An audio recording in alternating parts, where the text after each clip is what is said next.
Settle in, everyone. I hope you've got a cup of tea and are ready to go. We will be starting shortly. You've come to Women Leaders in Procurement and Supply, the past, the present and the future. This is the first of a 4-part series. And of course, as always, when you're on a CIPS webinar, we're all keen to know where you're from. So please go to the chat function and pick up all panellists and attendees and tell us where you're calling from today. Really looking forward to this session, Women Leaders in Procurement and Supply, the past, the present and the future. Welcome to everybody. Settle in and we'll wait for everybody to join. And again, do tell us where you're from and don't forget to pick up all panellists and attendees because it's great to tell everybody else across the region where you're from as well.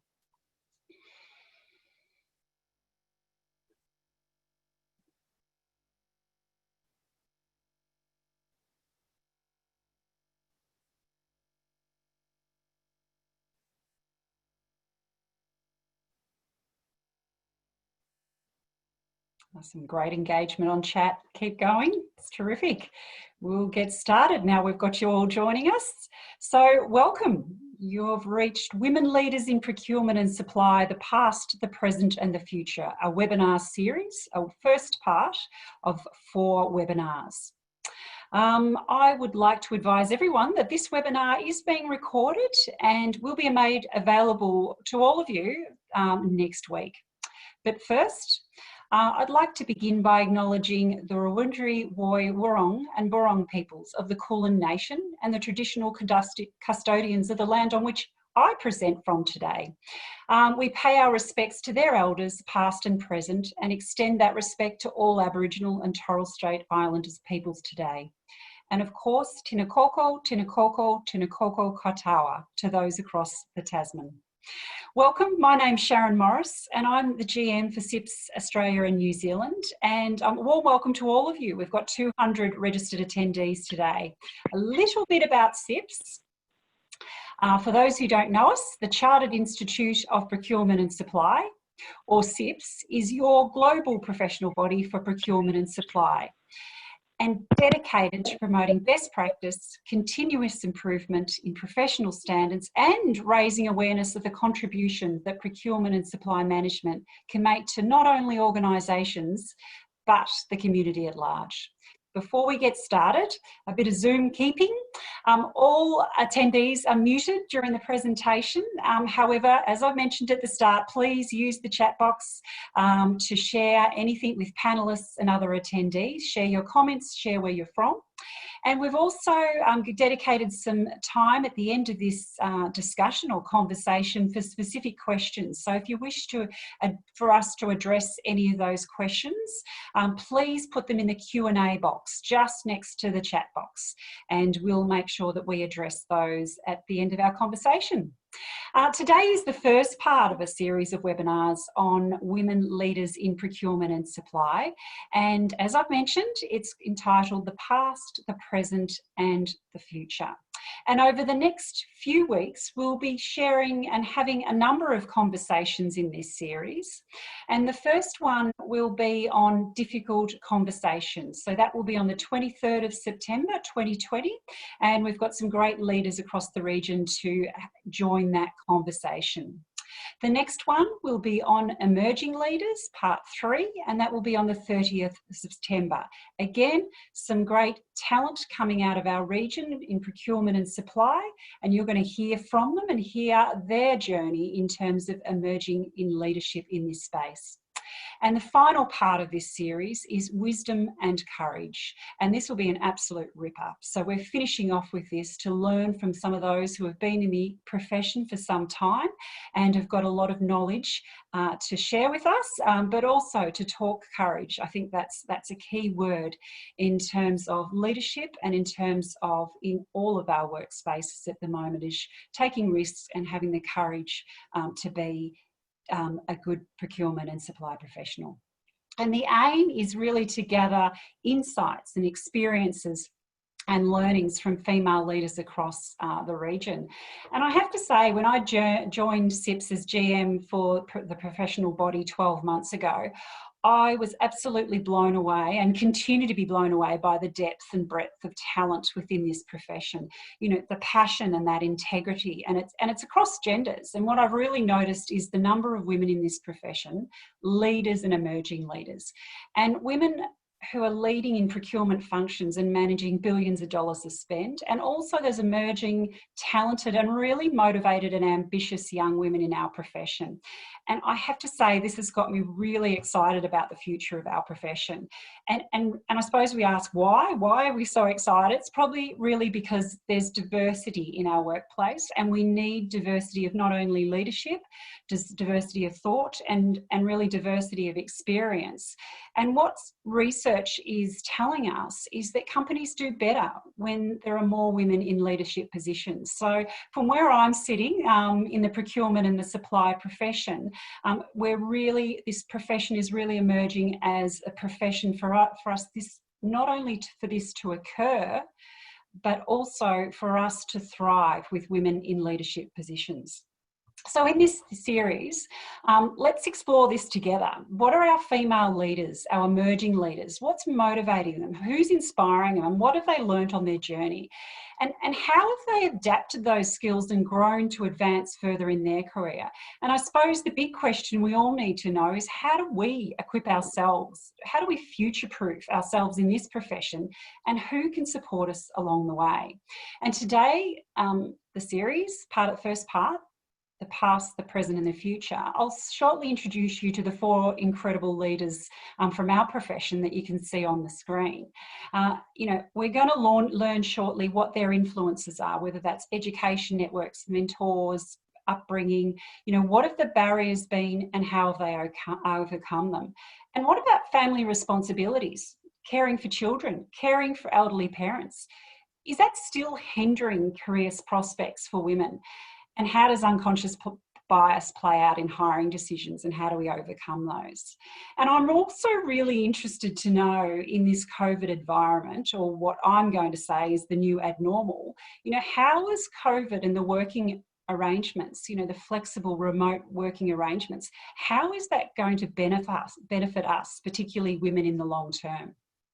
And I'm really keen to hear about what our panelists' view is on the future and what skills we're going to need to future-proof ourselves in a career in procurement and supply. So these are just some of the questions I want to explore today, but I also want to explore throughout the series. And I'm absolutely positive that you out there also have some questions too. So don't forget the Q&A box. But before we get started, what are the stats? And really the quest for gender equality in the workplace is an ongoing struggle. I don't need to tell you that, we all know that. And in most countries around the world, women remain in the minority when it comes to senior positions, both in the public and the private sector. So let's start with a poll, and let's see what it's like in your organisation. The question asks, does your organisation have women leaders at the C-suite or the board level management, such as CEOs, CFOs, CPOs, CMOs, CIOs, or board members? I'll just give you some time to answer that question.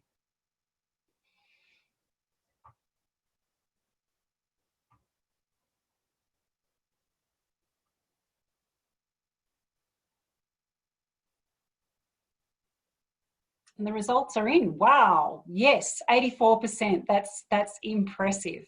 And certainly perhaps not representative of what we're finding in terms of our stats across both the public and the private sector.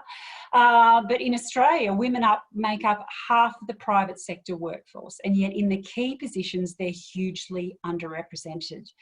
17% of women are CEOs, and only 30% of directors in the top 200 ASX are women.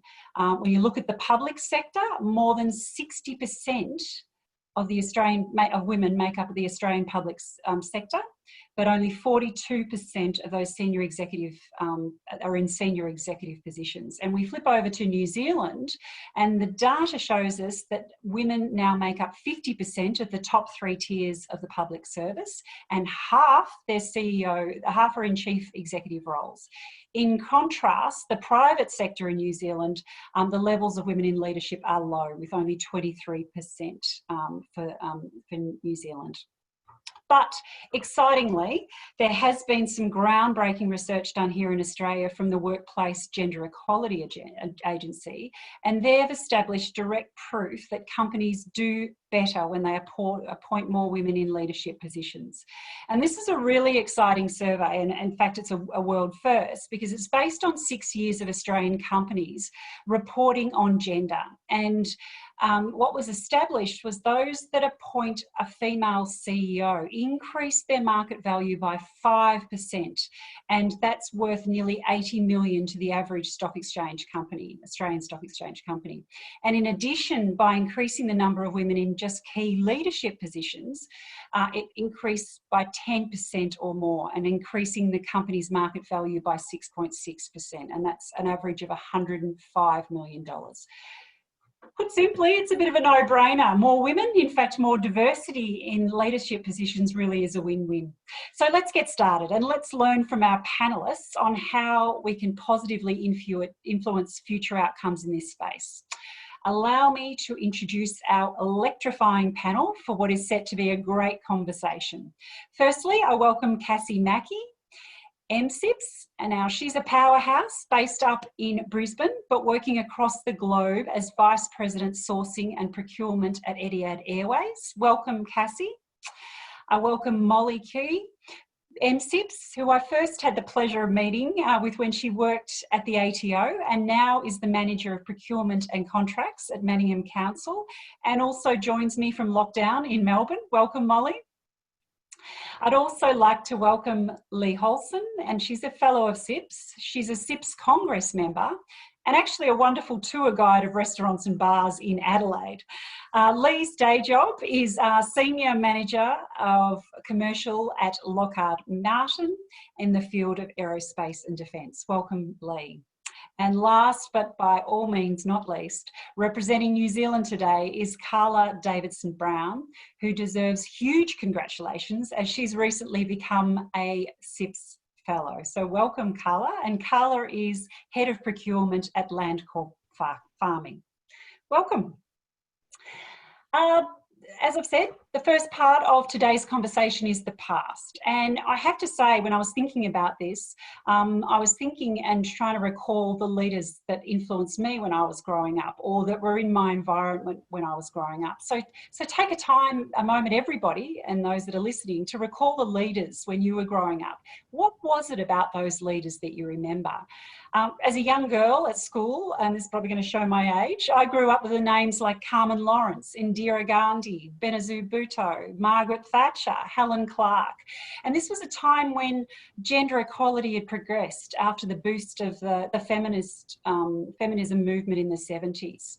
So it was an impressive lineup of strong, intelligent, extraordinary female representatives. And when I think about those representatives and how they coupled with my female teachers who really nurtured and drove me, and a mum that was always believed me, I feel like these were my influences. So this part is about factors that influence our career, from education, networks, mentors and upbringing. So first, let's go to all panellists, and I might start with you, Cassie. Briefly tell us what inspired you to become a procurement and supply professional. And I want to hear the top 3 positives or negative influences on your career journey. Cassie. Thanks, Sharon, and hi everyone. It's great to be here. What inspired me? I was a young 20-something graduate from uni over in London, working in the High Commission, and I saw a role come up in the Defence Department there, which was a procurement role, and I remember not knowing what it was, and I distinctly recall the phone conversation with my dad to say, hey, what is procurement? And knowing me very well, he said, oh, it's just like shopping. And I thought, well, I can do that. It's my favorite pastime. So I, got the opportunity to have a trial in the role straight out of university, and I really haven't looked back since, almost 18 years later. The thing I love about what we do is that no day is the same, and you get to have a breadth of experience right across the business. You don't just do the same role every month, for example. And at the end of the day, I love a good deal. So for me, that's what got me in and has kept me in the industry. The three things for me, I had a fantastic informal mentor at a very pivotal point in my career who helped me make a brave choice. I also, very early in my career, had a very ordinary manager who, really helped me feel what it was like to have, a leader or a manager that wasn't great. And I often think back to those times and am reminded of what I don't want to do. So that's been helpful, even though it was painful at the time. And then I think, just generally in life, the thing that I've always tried to do is give every opportunity a red hot go. And that's often seen me working multiple jobs for the opportunity to step up and to work really hard. And they've always paid off for me, fortunately. So yeah, that's it in a nutshell. Thank you, Cassie. Karla, we might move to you. Sure, thank you, and like Cassie, thanks for having me here. It's a fantastic opportunity. Like a lot of people, my networks have paved the journey into procurement for me. So also when I was coming out of university and looking at this big wide world of what do I do next, I had come out with a commerce degree, and I spoke to a family friend who was hiring into the procurement field, and it was way back then it was a procurement system implementation project. So I said, yeah, I can do that. I can give it a go. So I came into this large organisation and worked on that project for some time. Not too much later, they went through a really large organisational shift where they said, actually, it's not the right timing for us to proceed with that particular project. But at that time, I got amalgamated into their procurement team and got to learn from a bunch of really spirited, passionate people the massive contribution procurement could make to the organisation. Like you, Cassie, I was hooked then and have worked in procurement and commercial roles ever since.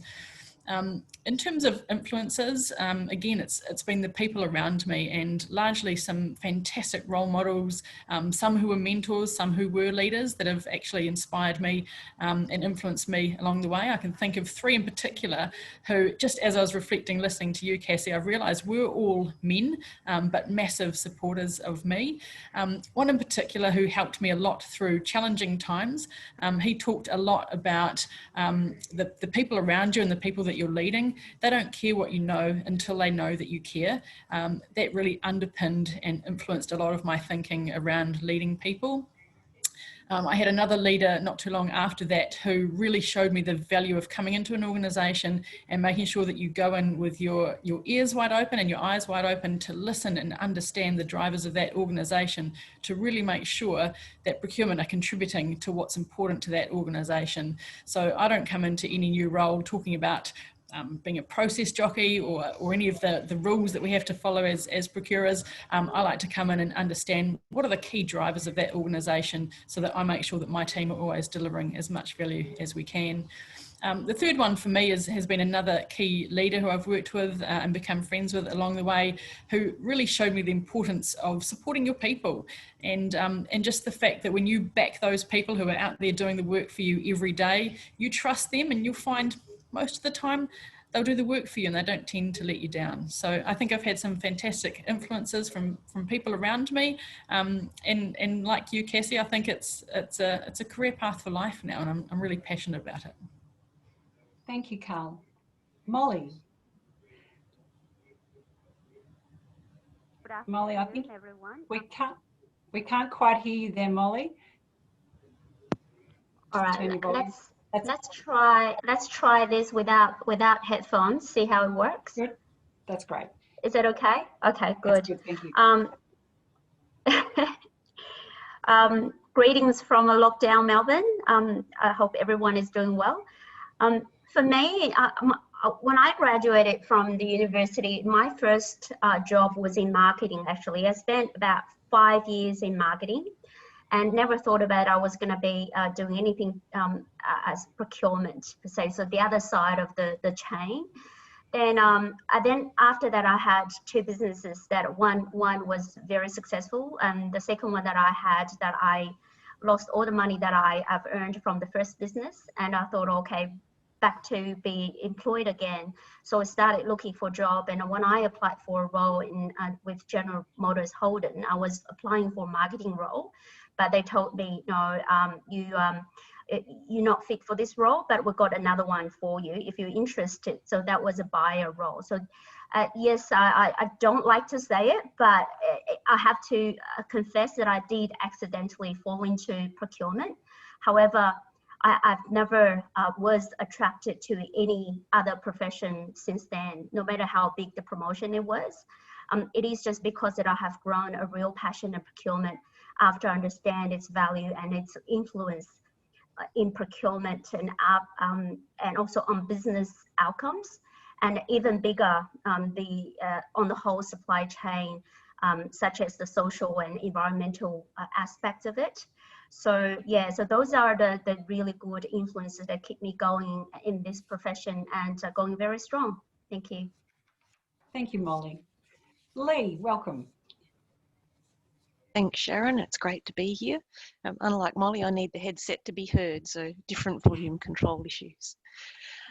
From my career perspective, I started in the commercial construction industry, and I did every job there was to do in a commercial construction work site. And as my career evolved over the first few years, I really started to get interested in the contract management side of things and working with suppliers, subcontractors, doing the deal, as Cassie says. That's always good fun, but also resolving the day-to-day issues with the suppliers, dispute claims management, those types of things. I found that's where my interest was and where I felt I had strengths as well. So I unwittingly carved a path of a career that was actually procurement and supply chain, but I didn't realise it at the time, by focusing on those things that I was interested in and had good strengths and a passion for. So that's kind of how I ended up where I am. I worked in a number of different industries, but always in that contract establishment, negotiation, management type of activity, and then broadened out into the more broader functional contracting and procurement. In terms of influences, I think it's come through with the other speakers as well, is having some managers throughout my career that were really interested in me and gave me great opportunities. My very first professional job in the construction industry, it was during a recession back in the 80s, which probably most people here don't remember, but to actually get a job and get paid for it was, something to be, it was a big achievement. So this GM of a small construction company took a chance on me, threw me in the deep end where I learned a lot, but absolutely backed me to take on that role and gave me a chance. And then through my early career, I had several good managers that taught me a lot, shared their knowledge, and also gave me tips and pointers along the way about how I could be more of a leader and be heard. I had one manager in particular who pulled me aside and said, you've got great things to say, but you're not being heard. So sort of gave me some coaching on how to have a presence in a meeting and to get my point across, rather than having good ideas that were ignored or not being heard. I also had some negative experience, I guess, and in terms of influencing my career. I was in a general manager role for a number of years in an organisation, and I loved the work. I loved the team I worked with. It was really interesting. But what I found was I got so engrossed in the internal business activity, if you like, that I lost my external view, became very introspective, And for me, when it came time to go to the next role, I'd lost my connection with the profession, with my network, and with what's contemporary in what was happening in the procurement and contracting space. So that was a big learning and influence for me, and really prompted me into, I guess, all the networking that I do now, and the active role I take in the procurement community. Terrific. So Thank you. good and Thank bad you. influences. Thank you to all panelists. I'd like to explore now, and you know, we've all heard this quote. Sheryl Sandberg said, "I want every little girl who is told she's bossy to be told she has leadership skills." We hear that men being described as driven and outcome focused. And a question that has come through to us today, Nicole Pilbeam from Foodbuy introduces the word ruthless by sending in the following question. She asked, do you consider being ruthless as a necessary trait for a category manager? And I'd really like to unpack the perception of assertive characteristics, and I suppose it's the language used. So Lee, perhaps to you, do you have to be bossy, driven, ruthless as a leader? You know, have you had to navigate these perceptions in your career? Oh, absolutely. For me, working in construction industry for a start, you certainly have to be quite strong, but I didn't want to be one of the blokes. That's not me. You have to develop your own style and be authentic in your own style. Anyone that knows me, I don't think anyone would say I'm bossy, but I do like to get my own way, but I do it in my own way. You definitely need to be driven, and I think Karla touched on it earlier. A good boss will recognise when you're doing good work, and if you're working hard and putting in the discretionary effort, that does get recognised by a good manager and creates the opportunities to do more. I recall one role early in my career where I was referred to, I'm not sure if it was ever directly, but I certainly heard it indirectly, as the Ice Queen. I wasn't quite sure how to take that at the time, but I think it was because I was being young in my career, I was wanting to be perceived as professional. So I was very, perhaps transactional in my relationships with people, rather than treating people as human beings and engaging and having more of a personal relationship to facilitate getting my job done. On reflection, I think, again, being early in my career, it was probably a bit of a lack of confidence as well, so I was overcompensating with being over-professional. Later in my career, sort of as you develop confidence, one of my colleagues at the time, and is still a firm friend, he referred to me as the iron fist in the velvet glove. So still achieving the outcomes and being firm but fair, but doing it in my way. So with as a woman with a feminine style. So you don't necessarily have to be bossy, but you can still achieve an outcome in your own way.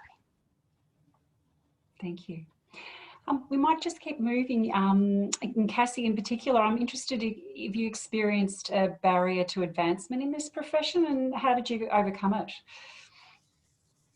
Yeah, look, I wouldn't necessarily say it was a barrier to advancement, but I have one particular, I guess, thing that happened in my career right as I was appointed to a head of role. It was my first head of role about halfway through my career at Qantas.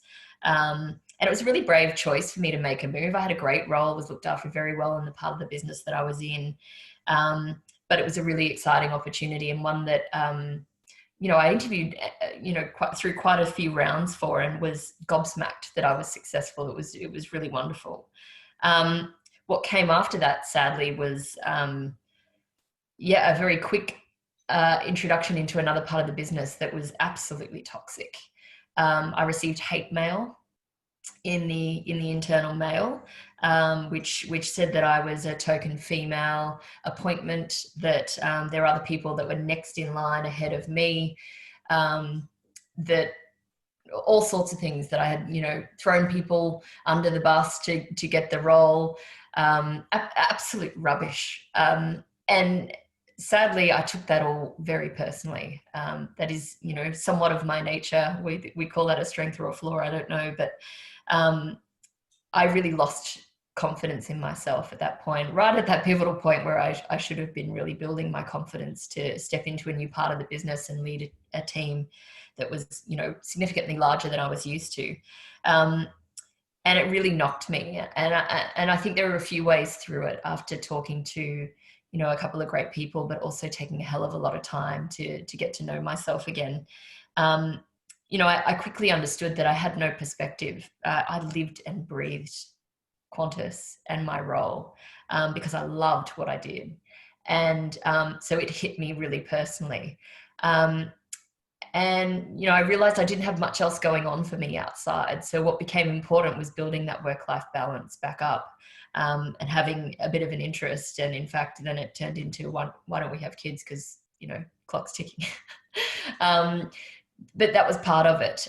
The other piece was really listening to some of those key supporters that I had around that really helped me recognize that some of those criticisms that came through in those awful letters were actually some of my strengths, and that I shouldn't be worried about using those strengths because that was part of the reason why I was successful in the role.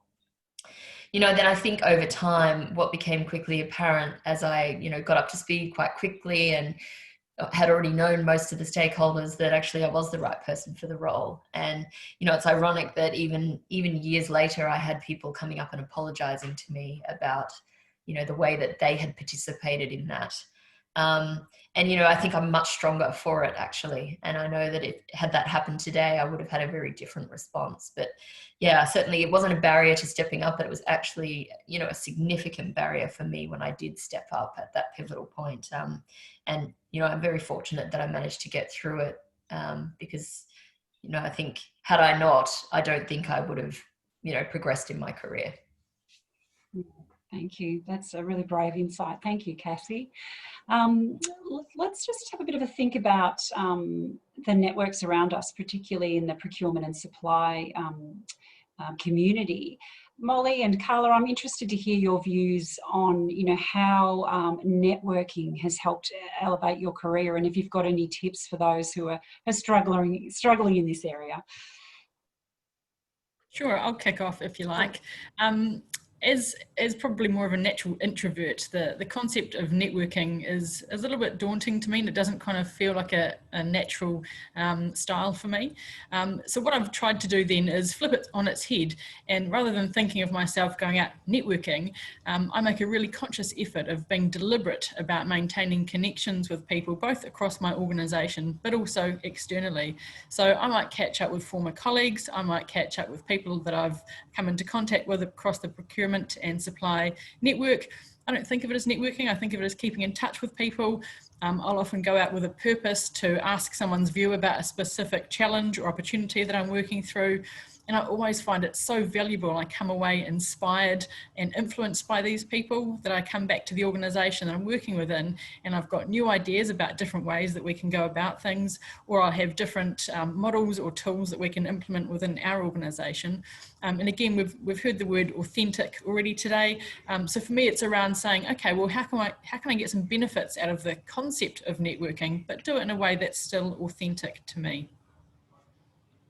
Thank you. I might just add to that. I totally agree with what Karla just said.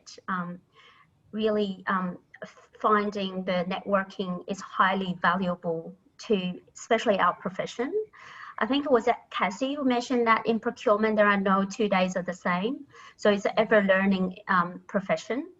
We all know that we need to wear multiple hats. You know, you've got to be a good negotiator. You've got to know the law, and you got to you know, really understand the marketing side of things as well. And there are so many skills that you can learn and that you need to pretty much grasp well in order to perform your role effectively. So networking is very important, and it really helps you to perform your role effectively. I'm a very big fan on reflection.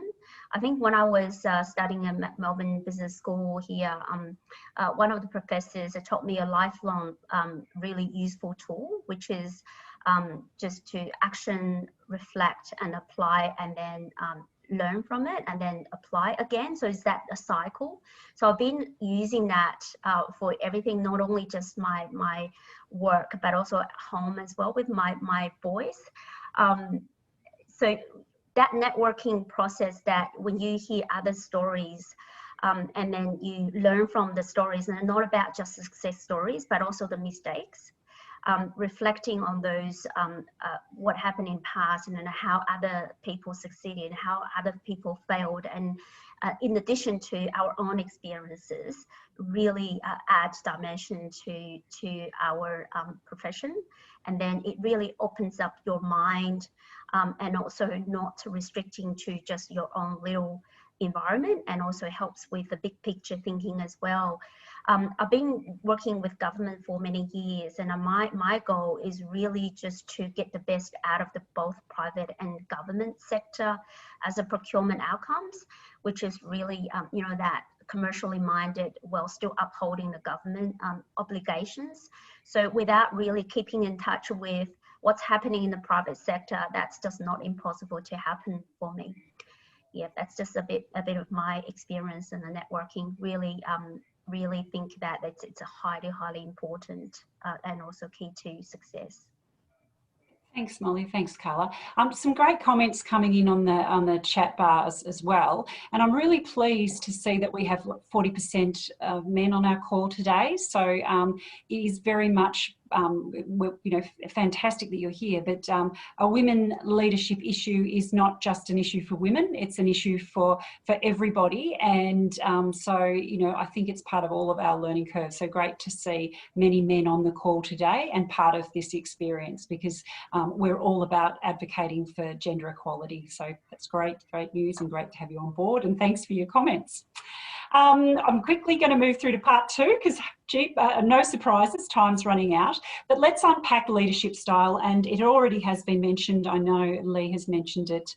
I'm wanting to see how this plays out, and particularly in the COVID environment.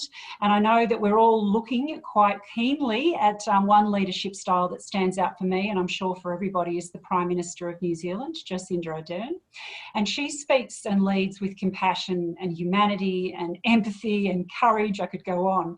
But I think for me, what I love about her leadership is she doesn't hide her role as a mother and a baker. I've been seeing she's been baking on Instagram, her views on women's rights or climate change. So I think, you know, that style of leadership is really important. But when I think about her style of leadership and the timing of her inspirational leadership, I suppose it makes me really reflect on Australia's first Prime Minister, Julia Gillard, and I really wonder if she had have been her authentic self, I suppose, when she gave, you know, the person that she was when she gave her misogyny speech, if things had have been different. So let's unpack leadership style. You know, how would you define your personal brands as a leader?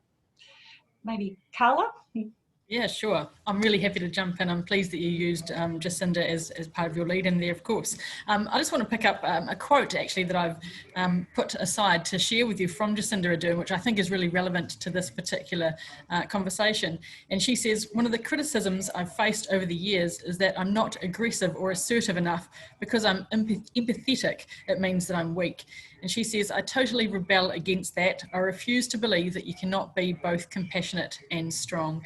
And I certainly, I can relate to that. I think for myself, that people connection, the compassion, the empathy is a really important part of my own leadership brand. I like to be really fair and transparent, but it's all people-centric. And I figure, and I sort of, I guess I was exposed to this some time ago, I figure if you look after the people look after the work. So I've really tried to be very consultative, have a real people focus, but make sure that in amongst all of that, we've got a really clear eye on the objectives or the outcomes that we're trying to achieve as well. We talked a little bit before about being assertive or bossy, and what I've taken from that more recently in my career is that I think actually when you've got a difficult conversation or a difficult issue to discuss with somebody, if you're really firm and fair about the issue but kind to the people, I find that's a way to navigate through for me. So I think some of these things we learn as we go, but that sort of unpicks a little bit of my leadership style or brand. thank you. Has anyone had to change or evolve their leadership in the current COVID environment, particularly those leaders that are, working remotely? Have you got any comments on that? I'd love to comment. I started this role. It's my first CPO role remotely from Brisbane. So the intent was that we move to Abu Dhabi, and hopefully we can do that soon. So I've started in the middle of a global pandemic at an airline. Call me crazy. And I'm leading a large team of now what is about 90 people that I've never met physically. And we're working in a business that I've had to meet virtually, and all the stakeholders I've had to meet virtually. There's some people that have a common background in terms of the airlines they've worked with in key roles, but I've actually never worked with those individuals before. So for me, I'm typically a very collaborative and engaging leader. I like to have personal face-to-face relationships and meetings. And I've had to do a lot of that behind a screen. And some of the people I've met in my team, I've never actually seen their face in the 4 or so months I've been there. So for me, it's been an adjustment in terms of how I engage. I'm very fortunate that I have the right background and that I have a fantastic leader that supports me, but I've had to build relationships really quickly. So I have spent hours and hours and hours on individual catch-ups on Microsoft Teams, just trying to get to know and understand stakeholders and the business and also my team. And it's ongoing. I have to do it regularly because things change so much in our environment. And, I think people through COVID really have their peaks and troughs in how they deal with things. There's a large proportion of my team that are Emirati and based at home. There's also a significant number of people who are away from their broader families. And some of them come from really, really troubling places back home. So yeah, it's been a real adjustment in terms of making sure we focus on the well-being of our team members, even though we can't see them. And that's hard. Thanks, Cassie. And speaking about well-being, the balance between your personal and your professional life. We've got a question from Christine Danoon from the University of Canberra that asks, what would be one key thing that has helped you in achieving family and work balance on your journey to top leadership? Maybe just one answer from one person. Cassie, maybe back to you. Sure. For me, it's forgiving yourself. Sometimes dropping those expectations of yourself and just being open and honest when you need to prioritize other things other than work, or perhaps even you needing to prioritize work ahead of the family at some point. I've had to learn that, and it's an ongoing learning process even through the last few years. But, I certainly had a challenging week in this last week, and I just had to, completely wipe the slate clear of work to focus on my kids. So I think in the past I would have been mortified by that, and I would have felt like it was, impacting my ability to do my job, but it hasn't. And I've learned to forgive myself on that. Thank you. And we've just lost Molley for a minute, but hopefully she's working on a way to get back. But quickly, let's move to the future, and then let's get stuck into some more questions from the audience. Let's talk about the future. And I think first we need to, address the elephant in the Zoom room is, although we're progressing fast in terms of management and our leadership role, the data says that there's still a gender pay gap exists. And our salary survey, our CIPS Hayes Procurement Salary Guide, recently released, shows that there's a gap in our profession as well. It's 17% in Australia and 22% in New Zealand. What do we need to do to overcome this pay gap in our profession? I'm happy to jump in quickly there with a brief thought. And for me, this is around unconscious bias. You touched on it really briefly in your introduction, Sharon. But the tricky part about that is it is a blind spot for all of us. It's in the name. And so I think the way we overcome that is by talking about it, is by educating ourselves and other people around us on what that means and how it can trip us up, or how understanding it better can open up opportunities for us. I think also for me, gender pay parity is around being transparent and being willing to have conversations around I'm going to share with you what I earn, because if we all share that, the potential for there to be a gap dissipates.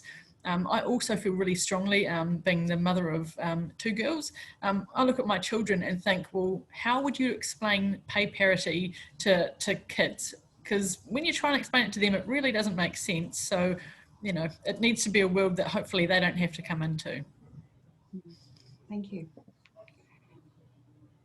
Terrific. And in terms of our next series coming up on difficult conversations, it'll also be an interesting conversation to explore about negotiating for our own pay and value our own worth in our environment. Just quickly, it's said that women tend to be more democratic, more collaborative, have a greater sense of corporate social responsibility, and in fact, research shows that we're less fraudulent in our behaviour. I'd say they're all pretty essential skills for a procurement and supply professional of the future. But if you just can give us some points on what you think the skills or styles an aspiring future female leader needs to focus on in this profession. And, you know, I'll take that question further. Andrea Patrick from the Department of Education in New South Wales also asks, if you could change the role of the CPO in the future, what specific element of that role would you take on and why? I'll leave it open. I can jump in there. In terms of skills for the future, I think they're skills we need now, but becoming more and more important. And we've spoken about it already, values and skills around empathy, building relationships, stakeholder engagement. So you call them soft skills if you like, but they're probably the hardest skills to develop. For me, another important skill is actually managing up, particularly for women in procurement, to have a voice and make sure our value is understood and what we bring to the business, so that our leaders do understand that value. I know that's a personal learning for myself, that, you know, I can be doing an amazing job in my own space and with my own team, but if the leadership doesn't know about it, then it doesn't count for much. And that probably goes a bit to the question around, you know, where should a CPO, what should be different about a CPO in the future, is who the CPO is. It's actually someone that understands the procurement profession, not not a lawyer or a finance manager that just happens to acquire it because it's one of those other functions that people need to pick up. And also who that CPO role reports to as well, to be reporting to someone, again, that understands the value, and that reinforces the skills of managing up as well. Thank you. I just wanted to add, the best CPOs I've ever worked for weren't procurement people. And I know that's probably controversial, but what they absolutely had the commercial foundation. And, you know, they had been involved in M&As and other things. So, you know, technically you could possibly say they were procurement people. But what they had in spades was the soft skills, the influencing, the leadership, the ability to engage across the business, and you know, all of them actually had experience in the business, and so, you know, had lived the other side. And I think that's probably what was the game changer for me in working for them. I think it goes to acumen, having good, you know, commercial and business acumen. If your CPO or leader has that, they'll understand the value you bring.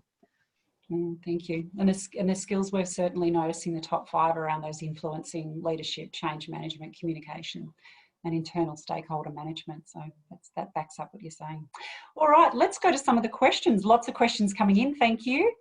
Canute asks, I'm wondering how the panelist journey has been in terms of being consultative and checking with stakeholders. Looking at myself, my journey has been from not being very consultative at all to a place now where I really value the benefits of consult with relevant stakeholders before decisions are made.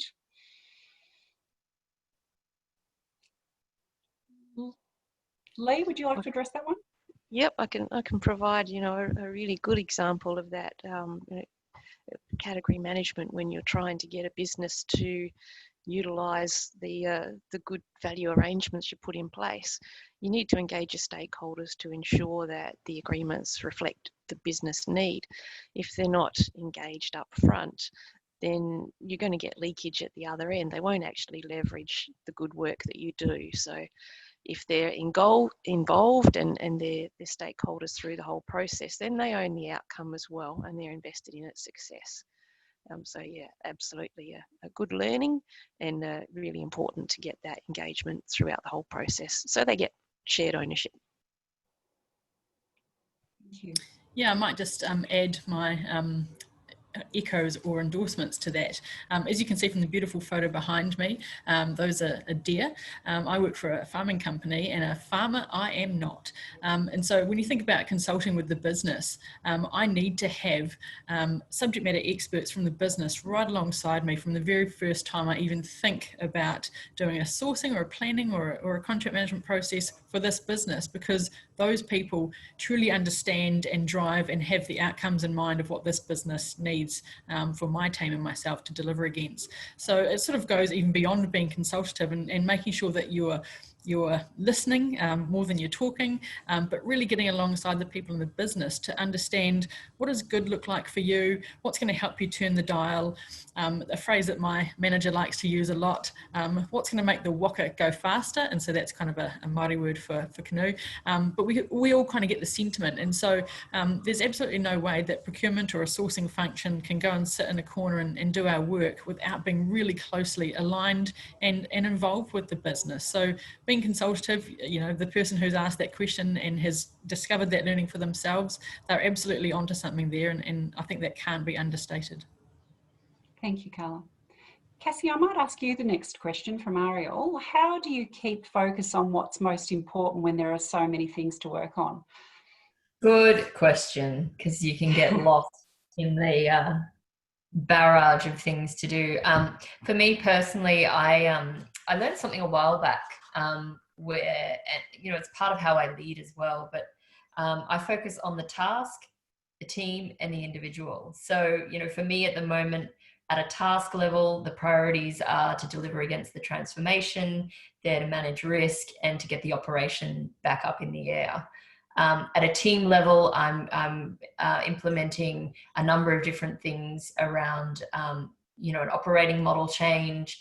I've got an org structure change, and I've got capability development in place because I've got a very immature team, and a team that's also halved in size recently. So I've got task priorities, team priorities, and then at an individual level, there's I guess actions on me as an individual, getting to know and understand my team and the business, but also getting to know and understand how my people work and what motivates them. So I try to break it down in those sections. I try to make it very clear with my senior leadership and stakeholders what the priorities are, and I check in on them fairly regularly to make sure they're still current. Anyone that's worked in this industry knows that things change often, and COVID is continually impacting us. So for me, you know, I try to break it down in those sections. I find it really helps. I find it also helps me make sure that I'm not just 100% on task, that I'm also making sure I'm focusing on people. I hope that helps. Thank you. Molley, I hope you can hear us. You're now on the phone. I've got a question for you if you can hear us. Otherwise, panellists, listen up. How did you gain confidence when presenting to senior leaders and liaising with stakeholders, etc.? Can you hear us, Molley? Do we have anyone else that might want to jump in on that question? Yeah, I'm happy to jump in. Prepare.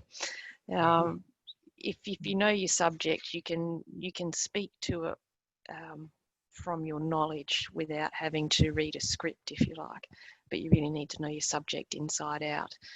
It's a lot of work, but it's definitely worth it. I think the other really important thing when you're presenting to a senior leadership team particularly if you're presenting a recommendation that you're seeking approval for, is that you do the hard work outside of that business in advance.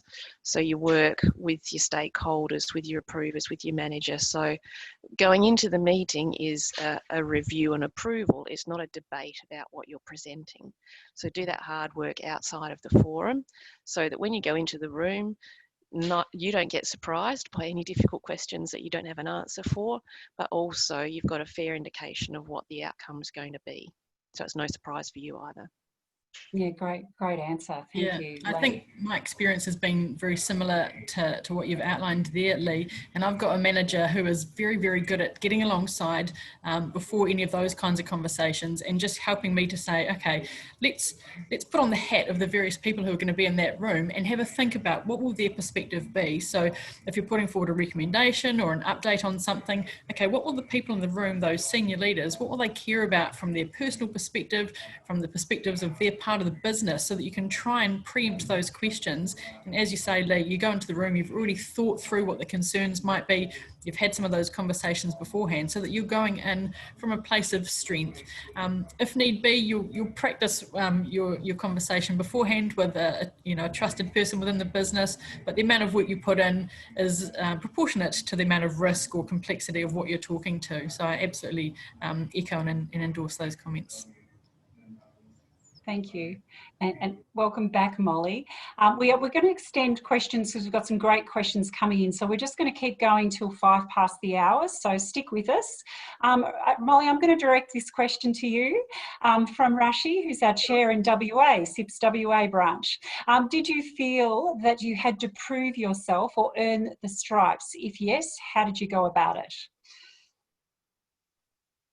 I guess this is not a question about whether we're women or what role we're in. I think any circumstances and that we all have to, and if you really want to earn the credibility in an organisation or the people that you're working with, we'll have to. And I think the first is really just be equipped with what's required to perform your role.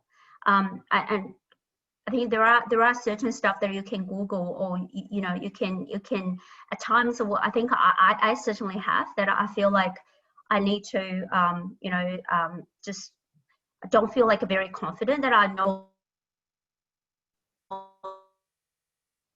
lot of stuff, but I do a study on it, and next time I get asked question that my confidence can come up. So yes, definitely we'll have to. But you can only, there's a certain level of, I guess, when you work with people, and that whether you're really equipped with that knowledge and the skills, and it can be called out, and it's you cannot rely on just, I guess, pretending sometimes or bluffing a little bit, and really got to be equipped with what you need to perform your role. And hence the ongoing and non-stop learning and reflection, and also networking from others as well. Beautiful, thanks, Molley. And a nice segue to a great question from Lauren Locke, who says, thanks for sharing experiences today. And she says, you've mentioned networking as a key enabler to progressing your career. How would you recommend best networking during COVID when CIPS and other industry events aren't available to be run in person? This is a good one. Question. I guess, share. Yeah, I can share that as well. And I have been thinking about what that question myself, because I've been very active in networking, and then in a COVID situation. So I guess you just have to be very deliberate setting up your meetings and reaching out to talk to people, and also watch out like the webinars that we're having right now. Mm-hmm. And also that it's very restricted, but still bring your own drink in front of the computer and just have a call meeting with a group of people just to catch up and checking in what are the challenges you're facing, what are the new things, and and then you find that it's as effective as you just physically in a room holding a glass of wine I think I've been trying that. It has been very effective. Yeah, thanks, Molly. I've also found that more now than ever, people have the time to actually catch up on a webinar, not on a webinar, on a Zoom meeting. So, you know, previously they might have had to get to work and get away to work and get involved in all the work. But, you know, reaching out to various CPOs just for a one-on-one saying, have you got 20 minutes of your time? I've actually found it a lot easier than you would if you try to get a face-to-face meeting. So interesting time. Few more questions. Do you need to have specific industry or product knowledge when getting into procurement, or having procurement knowledge alone should be enough to take on different roles in procurement? Lee's nodding. Yeah. This is a constant debate in the defence industry, because you will often hear people say, oh, you've got to have a defence background to work in defence. I debate that. The procurement skills are universal, and clearly there are industry specific knowledge that you can learn, but you don't need to have that in order to get a procurement role in any particular industry. The challenge with defence is more around getting security clearance, because it can be up to 6 months to get that, and you can't get it until you've got a job. So there's 6 months of not being able to do too much work. That's the only reason for not bringing in people from outside of defence. I don't think it's to do with defence sector specific experience. I've worked across a number of different industries, and I've learnt those industries from within the organisation. And Karla mentioned it earlier, you know, your colleagues know the business best, and leverage their knowledge and expertise, and learn and be curious about what the business does. But your procurement skills are very transferable. Thanks, Lee.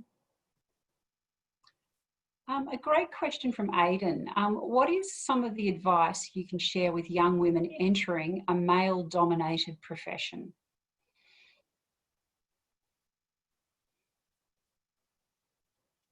I don't want to hog the screen, but I feel like this was for me. Having started in the construction industry and then moving into infrastructure and oil and gas, some very blokey industries. I mean, my advice is, you're not a bloke, don't try and be one. It goes back to the comment about being authentic, and be yourself, build relationships. And you know, men they can definitely be our allies in terms of promoting us, and I've certainly had that experience through my career. So yeah, just be yourself and work hard. That always helps too. I can just quickly add to that, Lee. I've worked in a few similar industries. You'd imagine farming certainly has its fair share of guys. But actually, I think the word you touched on before, Lee, is be curious. So I think go in with a real curiosity and a real desire to understand what the industry is, and let people know that you're there to help them to add value by bringing your commercial skills. I think it doesn't matter what the industry is or what the gender makeup is. If you go in with a really good open-minded attitude about understanding the organisation and the value that you can bring, I think people will respect that and will get alongside you pretty quickly if they understand that you are there with the right intent. Thank you. The conversations are still coming, but we might have to get to them at a later date because we're running out of time. But I'd love just to start closing up now, and I'm really keen to hear from each of you. Now that you've travelled the journey that you've travelled, what advice would you give to your younger self? And I might start with you, Cassie. What advice would you be giving to your younger self? I'm going to read something too, because I it's something over the last year in particular that's been really important to me. It says, sometimes we're given the opportunity to make a brave choice, a choice to surrender the things that have been great in exchange for greater. You know, and the peace of mind that I would add on to the back of that is that, you know, sometimes these choices can be really harrowing at the time and really difficult, emotional choices to make. And that for me was my decision to leave Qantas after a fabulous career that I absolutely loved. And, you know, I thought that was, you know, the worst and most difficult decision I've had to make in my life. And thankfully, you know, for me that felt like that was the case at the time, because it probably was, and I'm very fortunate for that. I guess having made those leaps and making a couple of pivotal, very brave decisions throughout my career has only brought me those greater opportunities. And I, absolutely wouldn't be having an international career today. I actually wouldn't have been employed today had I still been at Qantas. So I'm very fortunate to have made that decision when I did, and to have taken that leap of faith and trusted my gut at the time. And you know what, at the end of the day, if this doesn't work out, this opportunity, I've taken so much from it already. And I'm very, very thankful to myself to have been able to do that, and my family to support me in it. Thank you, Cassie. Molley. I would like to tell my younger self, thinking about those old days that I was full of myself and thinking that I'm just perfect, and I can conquer the world. So I would like to tell my younger self that when you think you're terrific, just as you are, that doesn't mean that you shouldn't work on your rough edges and areas of ignorance and inexperience. Beautiful. Well said. Thank you, Molley. Karla.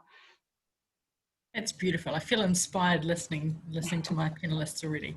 I think the advice for my younger self would be to make plans and have goals and make them really lofty.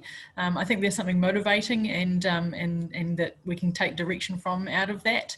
But keep a really open mind, and it kind of touches on what you've said, Cassie. Keep an open mind and be open to opportunities, because you never know when they're going to arise.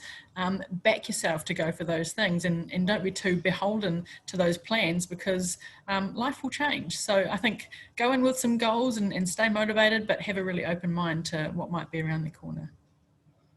Thank you. Lee. One of the things I've learned through construction and project management is you design a plan to give you the flexibility to change it. So absolutely, I think you definitely need to have goals and aspirations and a rough plan of how to get there, but take the opportunities as they arise. I think the other piece of advice, and probably following on from Cassie's comment, is you will make choices along that path, and some are going to be good and some are going to be bad, but don't ever regret those choices. Take the most of what you can out of each experience, because it all builds to who you are and where you end up. So make the most of all of your choices. Don't regret them. Thank you. Oh, wow. What an inspirational panel. You've been marvellous. Thank you. And in the chat, we're getting a lot of responses to say how fantastic you've all been today and inspirational. So thank you to all of you. What I heard a lot coming out of today was about being passionate, using, the managers and the people in your life. Those influences are really important. They're both positive and negatives that drive your career. I think, Karla, your quote was trending. They don't care what you know until they know what you care, and I love that, and that was trending. Authentic, that came out from you all. Be authentic, genuine, develop your own style, do it in your own way. Beautiful. Then we've just heard the importance of that leap of faith, and trusting your gut and taking those risks. Working on the rough edges, I love that as well, and that you can make all the plans but be ready to change them and be agile in that space and be curious. For me as well, it came out through you all. Back yourselves. You know what you're doing.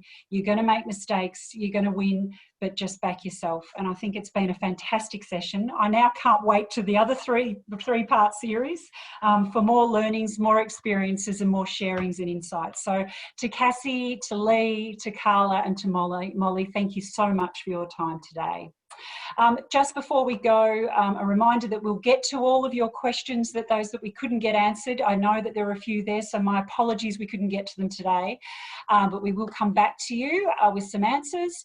Also, Rashi is on the call today. She make it imperative that I tell you about this next webinar, because it's a WA local government case study on the 26th of August. It's our last webinar for August. It's called Local Government Procurement procurement capability, the Western Outlook. So don't miss it on the 26th of August, 12 o'clock Australian Eastern Standard Time and 2 p.m. New Zealand time. And this webinar will showcase examples of highly effective procurement projects from within the Western Australian local government sector. So very important for us to learn from others, as we've heard today. So please join us and register by visiting our event pages and on the website and also on our LinkedIn page. I know you found this website insightful. I too have found this insightful. So thank you for joining us today. Make sure you answer our post-webinar survey because we need to know how we're doing so we can improve. And our panelists also like hearing that as well. So we look forward to seeing you for our WA session, but then for the next Women in Procurement and Supply. Take care, be kind to each other, and most importantly, look after yourself. See you next time.